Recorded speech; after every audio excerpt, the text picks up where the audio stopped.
તમામ ધર્મોને સામાન્ય ન્યાય આપી દરેક ધર્મના મૂલ્યો અને સિદ્ધાંતો પાઠ્યપુસ્તકમાં સમાવવા તેમજ બૌદ્ધ ધર્મ વિશે પાઠ્યપુસ્તકમાં ખોટી માહિતી પાછી ખેંચવા ઉપલેટા મામલતદારને આવેદનપત્ર આપ્યું છે. ભારતના બંધારણે બક્ષેલા મૂળભૂત અધિકારોમાં ધર્મ અને ઉપાસનાની સ્વતંત્રતાની જોગવાઈ છે અને આર્ટિકલ 25માં ધર્મ સ્વાતંત્ર્યની સ્પષ્ટ જોગવાઈ અંતઃકરણની મુક્ત રીતે ધર્મના માન્યતા પાલન અને પ્રચારનું સ્વાતંત્ર્ય છે અને આર્ટિકલ 25માં ધર્મ જાતિ જ્ઞાતિ અથવા જન્મસ્થાનને કારણે થતા ભેદભાવને પ્રતિબંધ કરેલ છે અને આર્ટિકલ 26માં ધાર્મિક બાબતોની વહીવટ કરવાની જોગવાઈ છે તેમજ આર્ટિકલ 28માં સ્પષ્ટ જોગવાઈ છે કે રાજ્યના નાણાંમાંથી પૂરેપૂરો ખર્ચ નિભાવતી શિક્ષણ સંસ્થાઓમાં કોઈપણ પ્રકારનું ધાર્મિક શિક્ષણ આપી શકાશે નહીં. ગુજરાત સરકારે હમણાં શાળાઓમાં ધોરણ 6, 7 અને 8ના પાઠ્યપુસ્તકોમાં શ્રીમદ ભાગવત ગીતાના મૂલ્યો અને સિદ્ધાંતો અભ્યાસક્રમમાં શરૂ કર્યું છે. તો ભારતમાં તમામ ધર્મોના લોકો રહે છે અને ભારત બિન સાંપ્રદાયિક રાષ્ટ્ર છે. જો મૂલ્ય નિર્માણની જ વાત હોય તો તમામ ધર્મોમાંથી શ્રેષ્ઠ મૂલ્યનું નિર્માણ કરી શકે એવા પ્રસંગો લઈને પુસ્તક બનાવ્યું છે કેમ કે શાળાઓમાં તો તમામ ધર્મોના વિદ્યાર્થીઓ અભ્યાસ કરતા હોય છે તથા તમામ ધર્મો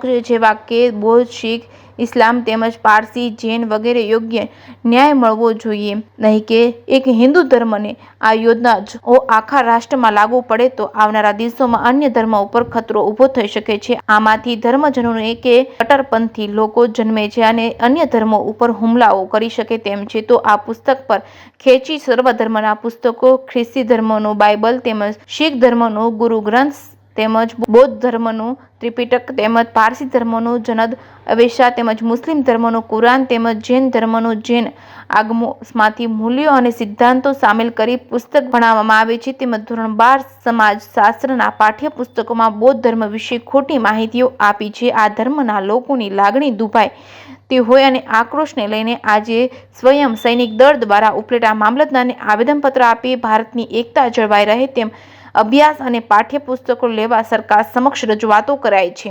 જેકેએસ ન્યૂઝ ગુજરાતી સાથે અર્શિયા આહિર, ઉપલેટા. મારું નામ શૈલેષ, ગામ સમઢિયાળા. આજે જે કઈ વિષય રહ્યો કે ભાઈ ધોરણ 12માં સમાજશાસ્ત્રની અંદર બૌદ્ધ ધર્મ વિશે એવું જૂઠું ફેલાણું કરવામાં આવ્યું હતું, એને લઈને મામલતદાર સાહેબને આવેદન દેવામાં આવ્યું હતું. તો એમાં જૂઠું એવું હતું કે બૌદ્ધ ધર્મમાં વર્ણ વ્યવસ્થા જેવું કંઈક છે, બ્રાહ્મણ, ક્ષત્રિય જે ઉચ્ચ વર્ણ ગણવામાં આવે છે એમાં પણ, અને નીચલી કક્ષાના જે કઈ ધર્મ પરિવર્તન કરેલા લોકો છે આદિવાસી, એને નીચી કક્ષામાં ગણવામાં આવે છે. તો ખરેખર તમે જો ભારત નહીં પણ વિશ્વની અંદર બૌદ્ધ ધર્મ ફેલાયેલો છે અને ભારત નહીં પણ વિશ્વમાં ક્યાંય પણ એનો કઈ જાતિગત કે ભેદભાવ રાખવામાં આવતો નથી, વર્ણ વ્યવસ્થા જેવું કઈ છે નહીં.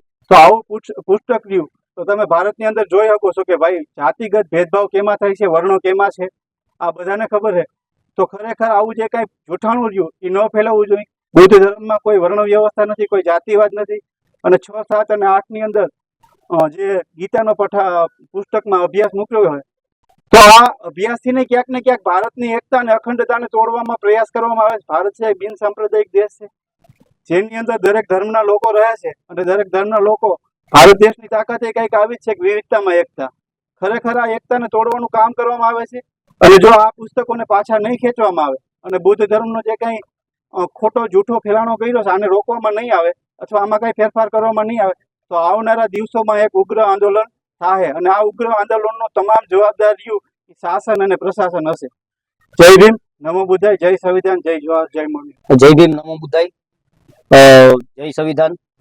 આજ રોજ જે કાંઈ મામલતદાર સાહેબને જે કાંઈ આવેદનપત્ર આપવામાં આવ્યું તો એનો મેઇન મુદ્દો એ હતો કે ભાઈ ધોરણ 6, 7, 8 ના જે કાંઈ પાઠ્ય પુસ્તકમાં જે કાંઈ ગીતાના પાઠનો ઉલ્લેખ કરવામાં આવ્યો અને ભણાવવામાં આવ્યું તો એના અનુસંધાને જે કાંઈ આવેદનપત્ર દેવામાં આવ્યું કે ભાઈ ભારત દેશ રહ્યો એ સર્વ ધર્મના લોકોને વસવાટ કરતો દેશ છે અને સર્વ ધર્મના લોકો જે કાંઈ રહ્યા એ ભારત દેશની અંદર રહે છે.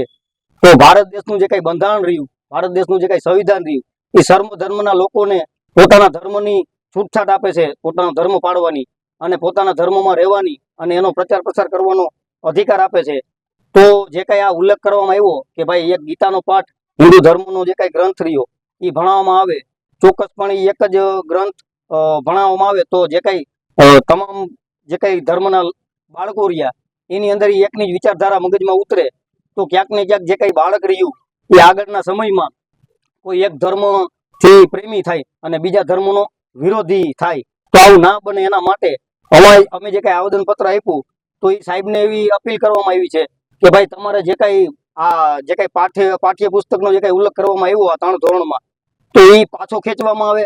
અન્યથા જે કઈ બીજા જે કઈ ધર્મો રહ્યા, મુસ્લિમ ધર્મ, હિન્દુ, બૌદ્ધ ધર્મ, શીખ ધર્મ, પારસી ધર્મ, તો એમાં પણ ઘણા બધા મૂલ્યો છે એના ધર્મના, એ બધા ધર્મના, તો એના પણ બધા પાઠ્ય પુસ્તકમાં છે ને એનો ઉલ્લેખ કરવામાં આવે અને એને ભણાવવામાં આવે, જેથી કરીને જે કઈ આવનારું ભવિષ્ય રહ્યું, આવનારું બાળક રહ્યું એ ઉગ્ર ન થાય અને ધર્મ પ્રેમી થાય અને તમામ ધર્મોને સમાનતાથી જોઈ. એ અમારી માંગ હતી.